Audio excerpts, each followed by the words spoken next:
जब इस मार्ग में आ गए तो कई बार सत्संग में समझाया, संतवाणी से, शास्त्रों के प्रमाण से, कि आप भोजन केवल उतना ही पाइए जो बिना औषधि के आपकी आंतें पचा ले और कब्ज ना होने पावे। यदि आप रसेंद्री के स्वाद के वशीभूत होकर के प्रसाद खूब ग्रहण कर लिए, बातों की सामर्थ्य नहीं है, क्योंकि आप क्रियारत नहीं हैं। अब अभी आपको 8-10 घंटे बराबर क्रिया करनी हो तो पच जाएगा गरिष्ठ पदार्थ, पर आपको क्रिया तो करना नहीं है। ऐसी रसेंद्री के स्वाद के वशीभूत होकर अधिक प्रसाद पालेंगे तो आपसे दिनचर्या नहीं होगी, उदास रहेगा मन। कब्ज होने पर भजन में रुचि नहीं रहती, कब्ज होने पर प्रमाद स्थिति रहती है। इसलिए साधक किसी औषधि से कब्ज निवारण का उपाय नहीं है। ये बहुत सावधानी की जरूरत है। ये बिल्कुल सहज सरल बात आपको बता रहे हैं। यदि कब्ज रहित होना है तो प्रातः काल उठ करके सबसे पहले भगवद स्मरण, गुरुदेव को प्रणाम, वृंदावन को प्रणाम, संतों का स्मरण, फिर पानी को गर्म कीजिए। आधा लीटर, पौन लीटर, 1 लीटर, 1.25 लीटर, जितनी तुम्हारी पीने की सामर्थ्य है। रुचि नहीं कह रहे, पी सकते हो। ऐसा गर्म नहीं, चाय जैसा, हल्का गर्म करके और वज्रासन में बैठ करके आराम आराम से पीजिए। 15 मिनट वज्रासन में बैठकर धीरे धीरे पीजिए। थोड़ा टहलिए उस पानी पीने के बाद, फिर सो जाइए। आप अगर 1-2 दिन की बात हो तो आप कि चलो हमें वहां लघु शंका जाना पड़ेगा, पानी नहीं पीते हैं, तो आप बीमार हो जाएंगे। आंतों को जरूरत है मल रहित होने की, नहीं वो इतनी हीट पैदा करेंगे कि आपके गुदाद्वार में रोग हो जाएगा, आपको गैस बनने लगेगी, एसिडिटी, आपको कई परेशानियां आ जाएंगी। फिर आप भजन क्या करेंगे, सत्संग क्या सुनेंगे? साधु की, उपासक की, साधक की एक दिनचर्या होती है। ऐसा नहीं होता कि मनमानी आचरण। आपकी दिनचर्या सही नहीं तो आपका भजन कहां से सही होगा? आपका जब पेट साफ रहेगा तो आप आराम से प्रसन्न मुद्रा में भजन कर सकते हैं। आपकी आंतों की सामर्थ्य ये समोसा, चटनी और ये मूंग का हलवा, ये विविध प्रकार के पदार्थ पचाने की नहीं है। ये उनकी है जो बहुत मेहनत करते हैं, किसान हैं, सेवा कार्यरत हैं। आपको तो बस मूंग की दाल या घिया की सब्जी और 2 रोटी प्राण पोषण के लिए चाहिए। प्रसाद पाने के बाद आपको लगे कि मैं अभी 2 रोटी पा सकता हूं, इतने में बंद कर दो, क्योंकि हमें पानी भी इसमें डालना है, वायु के लिए भी खाली रखना है, पूरा यहां से नहीं ठांस लेना है। इसके बाद तुम घूमो वैद्यों के पास कि कब्ज है, पेट में गर्मी है, धातु रोग हो गया है, ये सब लक्षण तुम्हारी प्रमाद स्थिति के हैं। मनमानी आचरण। भागवतिक सत्संग के साथ साथ आपकी शारीरिक दिनचर्या के भी सत्संग हुए हैं। ऐसा नहीं कि ऐसी बात पहली बार बता रहे हैं। कब्ज रहेगा तो स्वाभाविक वीर्यपात हो जाएगा। आप गलती के आचरण करेंगे तो नस नाड़ियां इतनी शिथिल हो जाएंगी कि बिना किसी प्रयास के वीर्यपात हो जाएगा। नाना प्रकार की मन की जो वृत्तियां हैं उनको रोकने के लिए पहले हमें थोड़ा शरीर को स्वस्थ रखना है। स्वस्थ रखने का मतलब चर्बी बढ़ाना नहीं है। हल्का भोजन, साधक हो आप, प्रभु के भोग में सब कुछ बन रहा है, वो पा रहे हैं, उनकी महिमा है। हम इतना ले लेते हैं, प्रसाद भी हो गया, अपना जीवन यापन करते हुए भजन कर रहे हैं। कम भोजन, बिल्कुल कम नहीं, पर कम भोजन ये हमारी आध्यात्मिक शक्ति को बढ़ाता है। अधिक भोजन, सात्विक हो तो भी तमोगुण बन जाता है। दूध सात्विक है, आप थोड़ा लेंगे सतोगुण प्रकट करेगा, और आप अधिक मात्रा में ले लेंगे, वही सतोगुण बढ़ाने वाला तमोगुण बढ़ा देगा, प्रमाद स्थिति ला देगा। पेट साफ नहीं हुआ और डालते चले जा रहे हो तो क्या होगा? हाथों में वो जलन, ताप ऐसा पैदा होगा कि प्लास्टिक की तरह कड़ा हो जाएगा मल, और वही आपके फिर गुदाद्वार रोग और भी कई तरह के रोग। आप समझते नहीं। अरे भजन करने के लिए हमें जो अध्यात्म में चलना है, हमारी ये शरीर रूपी गाड़ी स्वस्थ होनी चाहिए।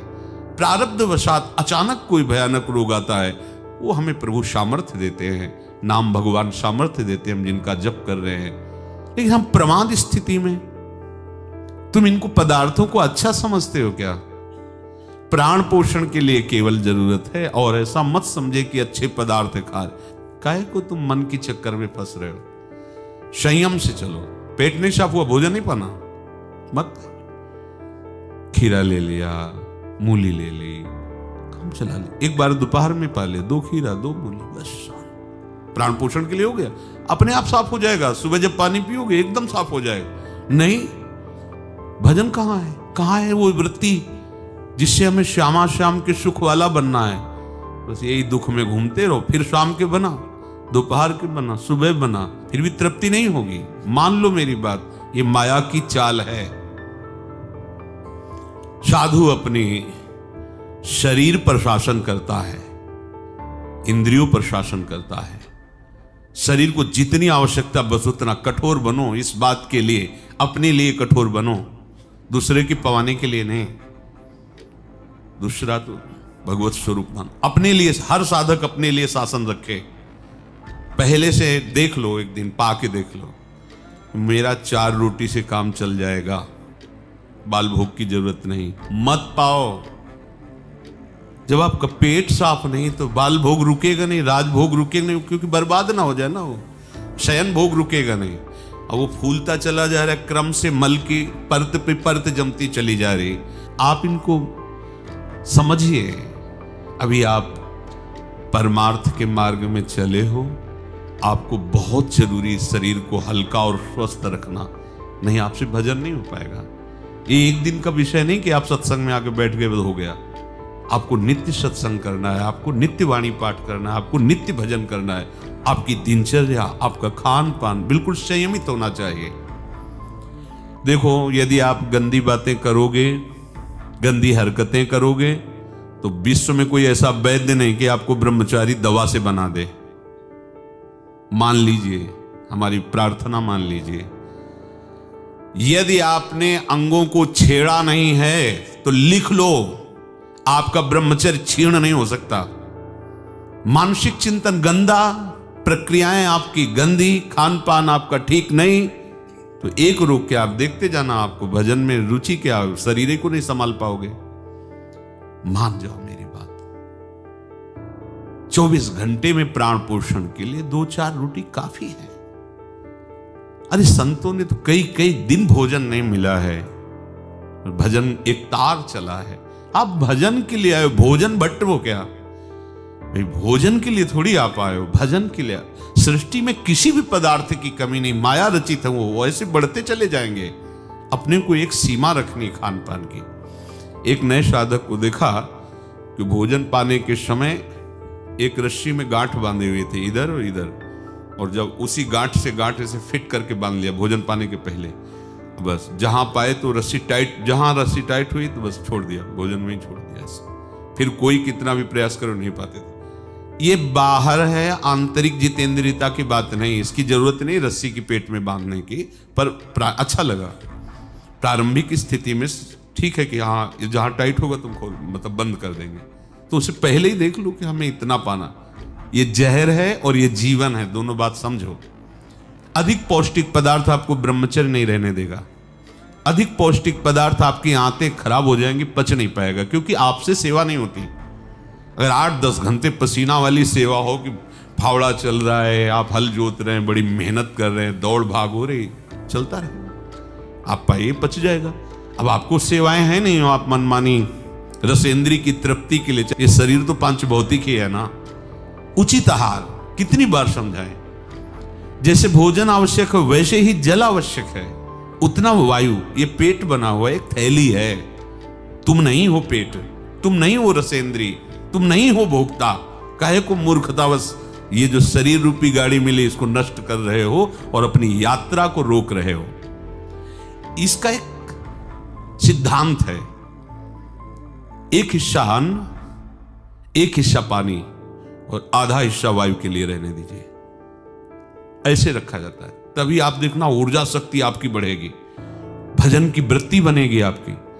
अब यहां चारों हिस्सा में अन्न भरा हुआ है और ऊपर से पानी, रुचि नहीं है पीने की, क्योंकि वो अंदर ऐसा जहर बनता चला जा रहा है। जल जब जाता है तो लघुशंका के द्वारा बहुत से ऐसे पदार्थ है जो हमारे शरीर को हानि करने वाले, उनको निकालता है जल। मल की आंतों में जाकर मलाशय में वो मल को गीला करके निकालने की चेष्टा करता है। अब हम भजन को तो देख नहीं रहे हो, भोजन को देख रहे हैं। इस समय ये प्रार्थना मान लीजिए, आपका जीवन स्वस्थ होना चाहिए। अचानक कोई असाध्य रोग आता है तो भगवान सामर्थ्य देते हैं, पर आप खुद अपना नाश कर रहे हैं। अधिक भोजन करने वाला, स्थूल प्राण वाला, चंचल मन वाला कभी भजन में नहीं रुचि हो सकती। सूक्ष्म भोजन वाला, सूक्ष्म प्राण वाला, सूक्ष्म मन वाला भजन करता है। मान लीजिए आप लोग पता नहीं इतने भोजन के पीछे क्यों पड़े हैं। आपके पेट में कब्ज 2 दिन उपवास रहे, नहीं पाना है भाई, नहीं जगह है, पानी पानी अपने आप साफ हो जाएगा। नहीं, भोजन तीनों टाइम डालना है। ऐसी कोई औषधि बनी है क्या कि आप कुपथ्य करते रहो, मनमानी आचरण करते रहो, आप ठीक हो जाओ? अगर बाई चांस किसी को ऐसा कब्ज है तो बताया है आपको, इस वर्षों सेवन की हुई औषधि, जब कभी ऐसा लगा तो छोटी हर 1 चम्मच और 1 चम्मच इसबगोल की भूसी उसमें मिला लीजिए। शाम के 200 ग्राम 250 ग्राम गुनगुना दूध से ले लीजिए। ये ऐसी है कि आपको बार बार परेशान नहीं करेगी, पर ये धीरे से आपके कब्ज को, क्रम को नष्ट कर देगी। जो अंदर बना हुआ कब्ज है वो धीरे धीरे कई दिनों तक बराबर लेते रहिए। पकवान, गरिष्ठ पदार्थ ये उपासक के लिए वैसे ही अनुकूल नहीं, भले कब्ज ना होती तो भी अनुकूल नहीं। आप मूंग का हलवा पाएंगे, आप बादाम पिस्ता पड़े हुए पदार्थ पाएंगे, आप भजन करेंगे। कैसे, मतलब क्या केवल रसेंद्री की तृप्ति ही हमारा उद्देश्य है क्या? कैसे तुम्हें ये बात अच्छी लगती है कि हमें पदार्थ भरपेट पाने? अरे हमें भरपेट भजन करना है। अब वो देखने को नहीं मिलती वो बात जो पुराने साधकों में एक जलन होती है, एक ताप होता है भगवत प्राप्ति के लिए। हर समय भजन के लिए व्याकुल रहता है, उपाय करता रहता है, नई नई युक्तियां सोचता है भजन के लिए। और हम नई नई युक्तियां सोचते हैं भोजन के लिए। आज ये कब तक खाते रहोगे? शरीर को कब तक पोषित करते रहोगे? मरेगा, नष्ट होगा। जिस काम के लिए है वो काम बना लो। ये तुम्हारा शरीर नहीं है, तुम शरीर नहीं हो, ये नष्ट होगा, मान लीजिए। आप यदि गलत क्रिया नहीं कर रहे हैं और आपका पेट साफ है तो विश्वास मानो, ये ब्रह्मचर्य वो चीज नहीं कि स्वाभाविक नष्ट होती जाए।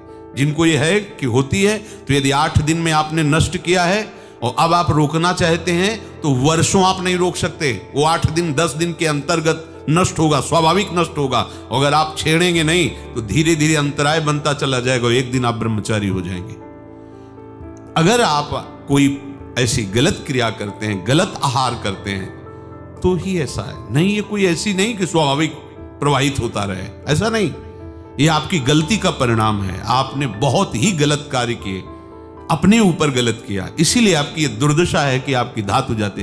ये धातु रोग जानते हो किनको होते हैं? विषयी पुरुष को, पामरों को, जो नीच प्रकृति से नीच क्रियाएं करते हैं। ऐसे ये धातु कोई ऐसी चीज थोड़ी कि स्वाभाविक निकल जाती है, ऐसा नहीं है। एक मनोवाह नाड़ी है अंदर। भीष्म पितामह जी परम ब्रह्मचारी हैं, वो वर्णन करते हैं। अगर उसको ताप नहीं पहुंचा मनोवाह नाड़ी को तो वीरपात हो ही नहीं सकता। ये तभी पात होता है जब उसका ताप की 2 प्रक्रियाएं, पहला चिंतन, दूसरी क्रिया। अगर आपने कामाशक्त होकर चिंतन किया तो कामाग्नि मनोवाह नाड़ी को ताप से युक्त कर देगी। अब वो क्रिया हो ना हो, वो आपका नष्ट हो जाएगा। आपने कोई क्रिया की तो नष्ट हो जाएगा, ये कोई सवाल ही नहीं उठता।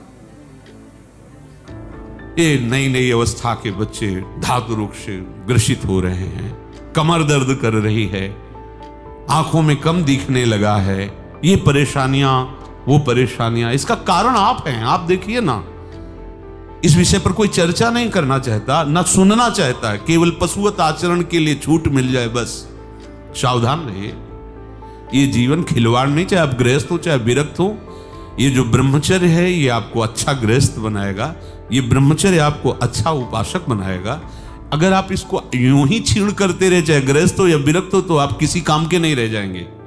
ध्यान रखना, किसी काम के नहीं रहे। कुछ दिनों के बाद आपके शरीर में जगह जगह पीड़ाएं होने लगेंगी, चिंतन आपका सामर्थ्यशाली नहीं रह जाएगा, स्मृति शक्ति आपकी लोप होने लगेगी, और जिसे आज की भाषा में डिप्रेशन कहते हैं उसके शिकार हो जाओगे।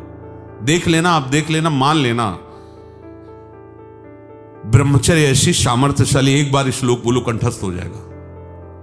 अगर शरीर स्वस्थ है, कोई अन्य औषधियां या अन्य इस तरह के विकारात्मक पदार्थ अंदर नहीं जाते, और ब्रह्मचारी तो एक बार पूरी बात बोल लो, चाहे जब सुन लेना हो, जीवन में सुनाई दे देगी।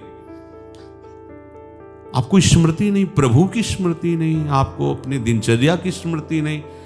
साधक का दर्शन मात्र सुख प्रदान करता है। कैसा स्वरूप होता जा रहा है, कैसी आपकी भावना बनती जा रही, कैसी आपकी दिनचर्या होती जा रही, कभी लौट कर देखो ना अपने जीवन में। सबसे प्रार्थना है, केवल प्राण पोषण के लिए ही भोजन है, स्वाद के लिए नहीं है। ये इंद्रियों के विषयों में मत फंसो। कुछ दिन तो आप ऐसा करके देखो। अब ऐसा भी नहीं कि हट करके आप शरीर को नष्ट करने वाला चेष्टा शुरू कर दो, वही हम आधी रोटी पाएंगे या ऐसा नहीं, तो कई दिन चलेगा। युक्ताहार विहार से उचित भोजन करो। कई बार कहा है, शरीर को यदि कमजोरी महसूस हो रही तो दूध ले लिया, नहीं महसूस हो रही तो हाथ जोड़ दिया। नहीं आवश्यकता नहीं, जब होगी तो ले लेंगे, घर ही तो है ना। आवश्यकता है फल ले लीजिए, नहीं आवश्यकता है नहीं डालेंगे शरीर में। फल क्यों डालें, जरूरत नहीं तो हम क्यों डालें। हम जितनी आवश्यकता उतना भोजन पाया, नहीं तो राधे श्याम और पाइए आप। हमारा एक बार से काम चल जाता भोजन से, नहीं पाना 3 बार बाल भोग राज भोग, सब क्यों आप इस पे परेशान हो रहे। ऐसी ये दिनचर्या आप लोगों की कोई भी हो ठीक नहीं है। आप भगवदाकार वृत्ति नहीं कर पाएंगे। वृत्तियां तो वही, चाहे शरीर में लगा लो चाहे प्रभु में लगा लो। तो यहां प्रभु कह रहे हैं, योन्ता सुखोन्तरा रामस, जो केवल अपने आराध्य देव के सुख में सुखी रहता है, आराध्य देव के सुख वाला है। और यहां विषयों के सुख वाला हम बनना चाहते हैं और चलते हैं परमार्थ के मार्ग पर। सावधान रहिए, बाह्य विषय दुख योनया हैं। आप देख लीजिए, भगवान के वचन हैं, इनसे दुख ही प्रकट होगा। उचित आहार, बहुत संयम चाहिए साधु को, बहुत संयम चाहिए। चाहे साधु का मतलब हम केवल भेष से नहीं ले रहे, साधुता के मार्ग से ले रहे हैं, भगवत प्राप्ति के मार्ग से ले रहे हैं। ये आहार विष भी है और अमृत भी है, दोनों बातें जान लीजिए। क्षुधा रूपी व्याधि की केवल चिकित्सा भोजन से करनी है। ये विलासिता बंद करो अपनी जबान की। बनने को सृष्टि में सब कुछ है, सब कुछ के भोक्ता हो क्या तुम? ऐसे श्री जी की रसोई में सब कुछ बन रहा है, तुम सबके भोक्ता हो क्या? प्रसाद में वो देखा जो हमारी आते पचा सकती, थोड़ा डालो, रात दिन भजन में रहो। जो अधिक भोजन करने वाला है वो मानसिक निरंतर नाम जप नहीं कर सकता, पक्का नहीं कर सकता। बातें बनाने से नहीं होती, जब मार्ग में चला जाता है तब पता चलता है। अगर आप अभी सावधान नहीं हुए तो आगे चलकर आपका शरीर और गिरेगा अवस्थागत, और भी रोग आ सकते हैं। फिर आप क्या करेंगे? मन प्रभु में नहीं लगाए तो फिर आप क्या करेंगे? गया ना जीवन। हमें वर्तमान में अपनी साधना का फल देखना है। आगे भगवत प्राप्ति होगी, प्रेम में डूबेंगे, वो प्रभु जाने। हमें वर्तमान में ये फल देखना है कि मेरा हर समय भजन होता है कि नहीं होता। जो उपासक केवल भगवत सुख में मगन रहता है, हमारा सबसे बड़ा साधन का फल है स्मृति। निरंतर हमारा चिंतन, चेष्टाएं, मनन, कथन, श्रवण मेरे प्रभु का ही होता है कि नहीं? प्रमाद स्थिति वाला कर सकता है। पेट बढ़ता चला जा रहा है, चर्बी शरीर की बढ़ रही, उठने झुकने में परेशानी, भजन करोगे? ये ऐसा क्यों हो रहा है? बिना आहार के हो रहा है क्या? अभी चलो आप ठीक से, अभी सूख जाओगे, अपने आप सही हो जाओगे, तुमको कोई दवा खाने की जरूरत नहीं है।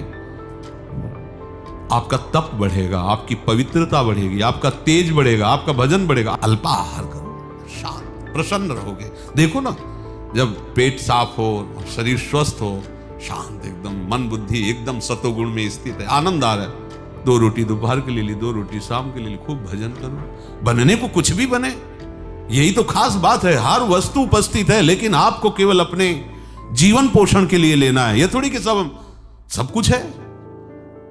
यही आपकी जितेंद्रियता की परीक्षा है। जो अच्छे पदार्थ बने उनकी अच्छी भावना मत रखो, वो तुम्हारे भजन के नाश का कारण बनेंगे। ये हम अनुभव की बात करते हैं। थोड़ा ले लिया, कभी बाई चांस वाली बात अलग है।